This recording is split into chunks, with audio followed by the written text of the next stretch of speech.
Hello, BookTube. It's mail call time.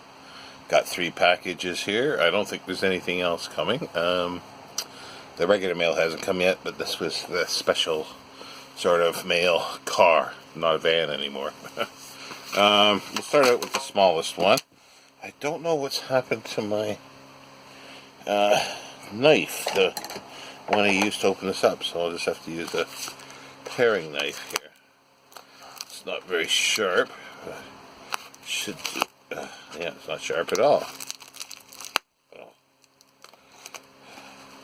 should do the trick though.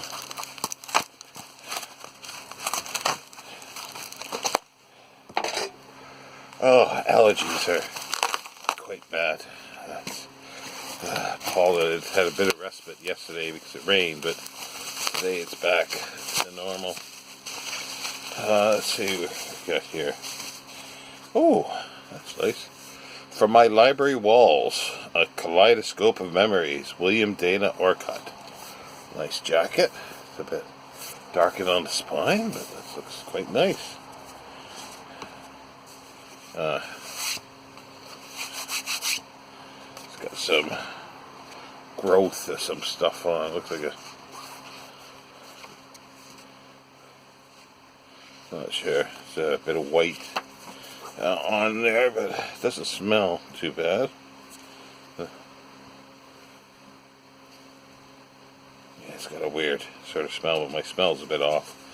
Published 1946. It's the first edition. And there's William Dana Orcutt, presumably sitting in his library with a limited manuscript on his lap. It's published by John Murray, as I say, 1946. Quite a dedication page to my wife, Louis Thompson Orcutt, who has shaped many of these experiences, and to my sons, Reginald Orcutt and Philip Dana Orcutt, who as authors in their own right are carrying on the family tradition. This book is affectionately dedicated.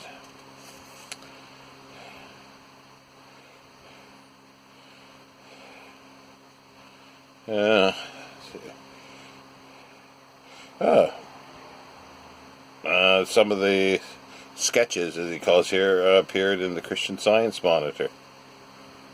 Among the Garakians, Barry and the Birth of Peter Pan. J.P. Morgan bids against himself. Well, that could be interesting. Italy and Way Stations. An old book tells its tale. The Vatican Hospital for Sick Books. I like that one. Definitely going to have to read that one. The Magic Carpet in France.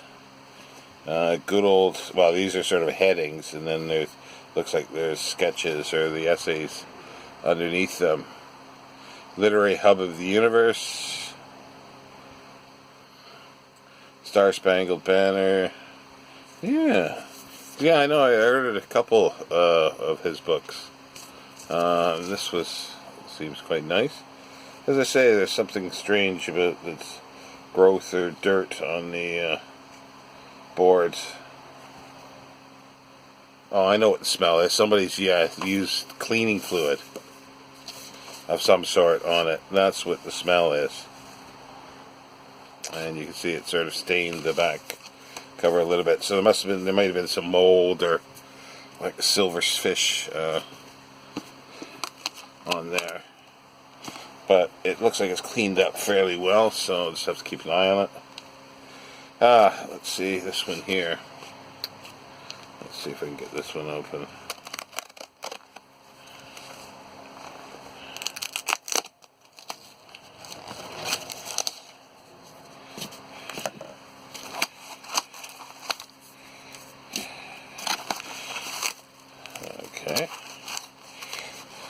Okay, still won't do it there.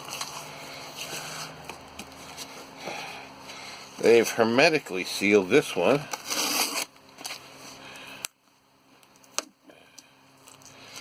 It's tape over every bit of it.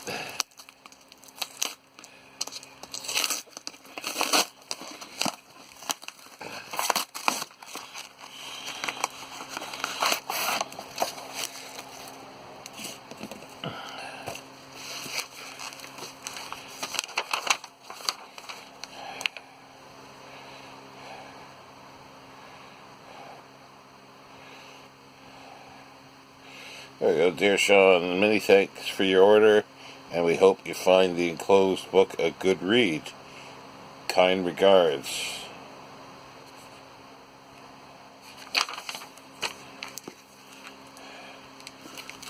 Sealed up as well.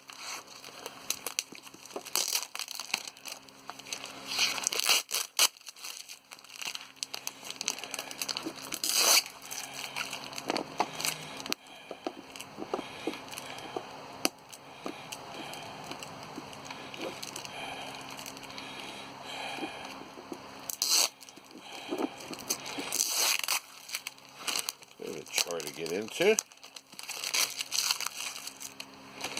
There we go. It's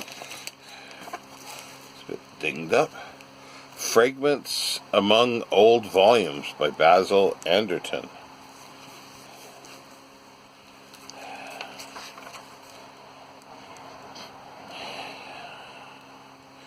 And a little frontispiece says, from a painting by Margaret Anderton.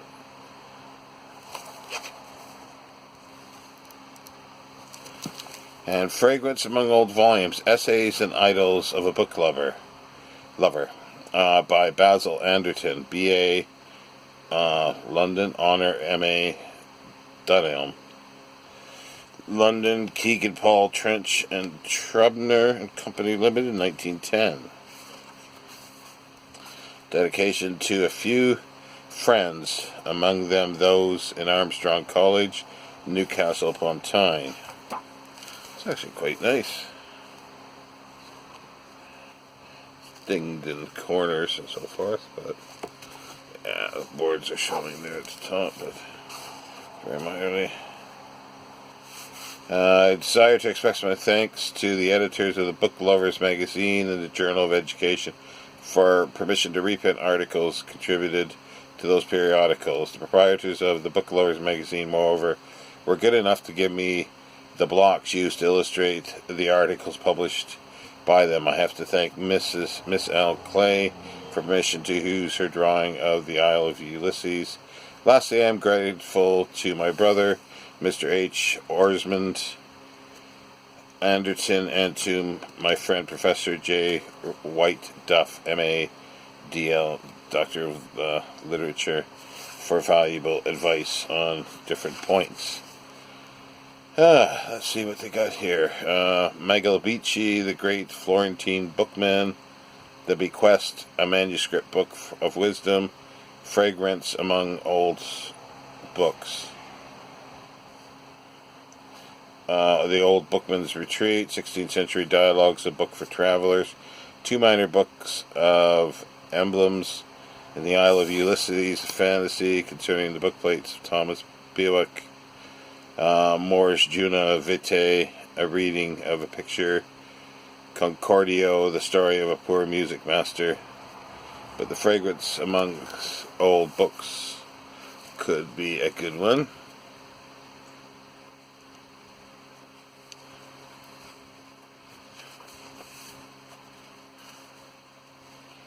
Can't seem to find it here.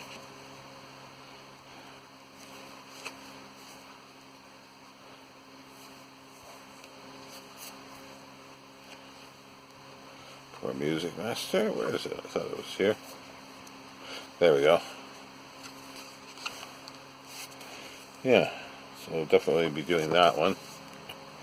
Let's see what's in the last one. That's 2 for 2, which is good.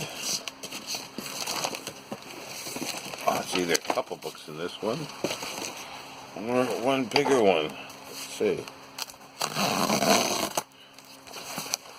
Yeah, 2. Ah, yes.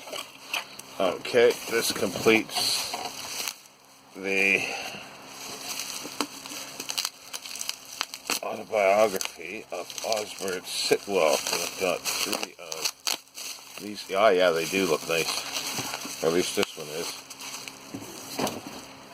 It's a Mylar protector. I do like the jackets. I will show them off all together at some point.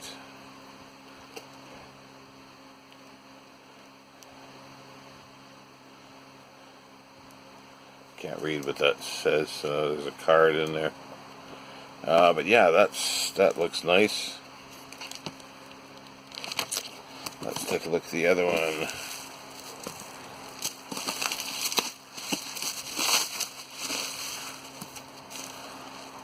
This is the 5th volume, Noble Essences, or Courteous Revelations. I think it's more or less essays, yeah, on authors or other. Yeah, it's 1950. So yeah, those are quite nice actually. I'm very, very pleased with these. So yeah, so 5 books, very pleased with, and I will get all these together and show them the 5 volumes. This Great Morning. That is published 1948. It's the 3rd volume. And no, I just also go through just a little bit of what I've been reading. Got a bit of time. On Monday I finished up the Pandemic 1918. I think right after that I started in the afternoon. Speaking of Osbert Sitwell, I've taken the jacket off this, but it's somewhat similar to the others. This is collected short stories, and on Monday I think I just read. Well, I read a couple of stories, but the preface. I thought the preface was amazing. It was sort of it's quite long, and it was basically him saying how he writes and why he writes short stories, and I found that very, very interesting. And I do like his writing. The very first story called Defeat, wasn't the greatest, but it was still okay. The other ones seem to be okay so far, and enjoying them, slowly reading through. And read this here little essay and checklist. It's Thomas Frognall Dibdin, E.J. O'Dwyer.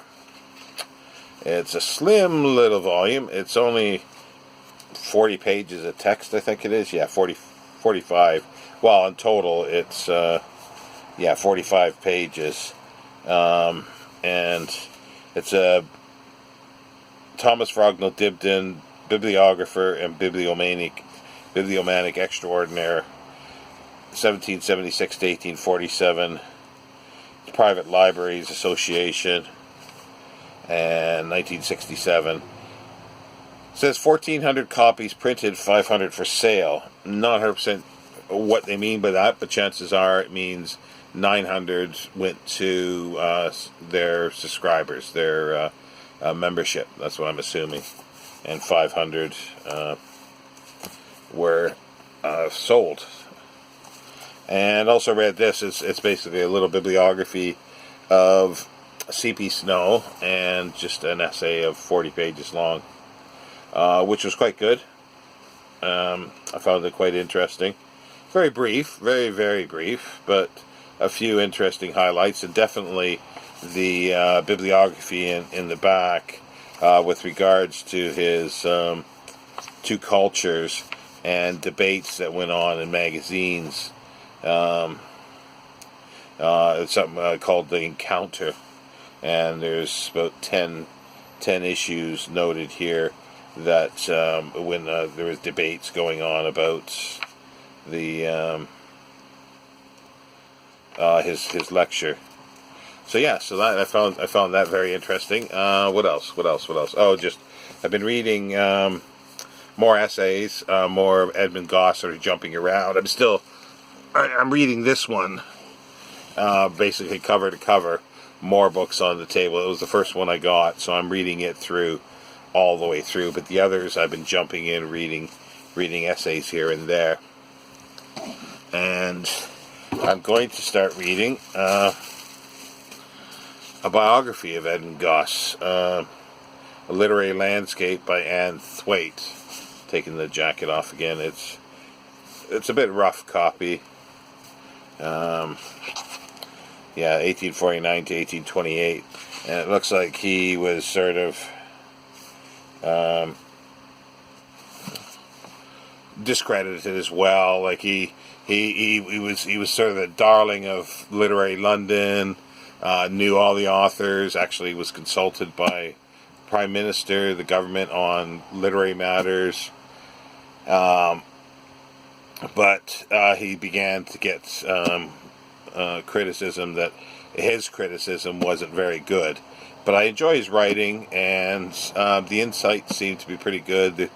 The essays that I'm reading anyway, they're light. If anybody takes these as academic, then I don't know. They're just light. They're light reading. And a lot of times with that, it's not in depth anyway. That's for sure. So maybe more of his bigger books that are on studies of authors. Then yeah, there might be some issues with the literary criticism in that. But I haven't got to those, and it'll be a long time before I get to those, if I even get to those, because it's the essays I'm interested in. And but I'm sure this will give me some insight. It was published in 1984 by Martin Secker and Warburg Limited by Anne Thwaite. She also did a biography, French and Hodgkin Burnett. And it looks like this volume was subsidized by the Arts Council of Great Britain. It's quite substantial. It's with notes and everything. It's over 500 pages. So yeah, I'll be getting stuck into that over the next few days. I also ordered his Father and Son, a cheap copy of that in order to, just a paperback, Oxford World Classics, in order to sort of, because she says in the introduction that it'd be best to read it in conjunction with the first couple of chapters of this, because she's not going to rehash the same material that he deals with in there unless there's something different, and she adds other material as well. So anyway, yep, that's it for Wednesday. I hope everybody's doing well, and thank you again for all the new subscribers. And leave any comments if there's anything else you wanted to know more detail of any of the books. Please let me know. And just to say, I will get back to doing shelf tours. I've left it off. It's been a week. I think it's been a good week now since I did the last shelf tour on the Folio Society. But I will get back to it. I don't know exactly when though. But take care, BookTube. I will speak to you later. Bye.